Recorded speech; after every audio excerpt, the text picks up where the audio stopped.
ఓ development అదే నడిచిపోతుంది. మిగతాది ఇది నడుస్తూ ఉంటుంది. ఇది సైమల్టేనియస్ వర్క్.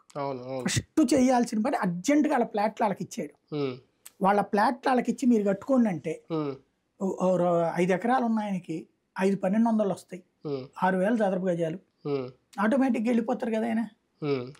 ఎక్కడికెక్కడికో వెళ్ళిపోతుంది. ఒక ఫ్లాట్, ఒక అపార్ట్మెంట్ రావచ్చు, షాపింగ్ మాల్ కట్టుకోవచ్చు, ఇంకోటి కట్టుకోవచ్చు. అద్భుతంగా ఉంటుంది. మన నారాయణ గారు ఇచ్చిన స్టేట్మెంట్ పాత మాస్టర్ ప్లాన్నే మేము కంటిన్యూ చేస్తున్నాం అనేది ఆయన ఓపెన్గా చెప్పారు. పాత మాస్టర్ ప్లాన్ ప్రకారం అయితే ఈ 5 ఏళ్లలో ఎలా పూర్తవుతుంది అనేది కూడా ఒక డౌట్. చూడాలి. అదే ఆయన అంటే ఏంటి, 2.5 ఏళ్లకి ఫస్ట్ ఫేజ్ అవుతుంది అన్నారు. 48,000 కోట్లది. అప్పుడు సంపద సృష్టించబడితే ఆ తర్వాత 1,00,000 కోట్లు అన్నటువంటి 1,00,000 కోట్లు కూడా తొలి దశ యాక్చువల్గా చెప్పాలని.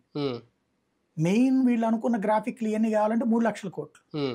కాబట్టి అవన్నీ ఎట్లా అనేది సెంట్రల్ కూడా క్యాపిటల్ గ్రాంట్స్ విషయంలో ఆల్రెడీ ఇంతకు ముందు 11,000 కోట్లు ఎంతో రిలీజ్ చేశారు అనేది కదా లాస్ట్ జగన్మోహన్ రెడ్డి ప్రభుత్వం చెప్పింది. రూపాయలు ఇచ్చారు. అవి కాకుండా హడ్కో లోన్స్ తీసుకుంటే దాన్ని రీఎంబర్స్ చేస్తామన్నారు.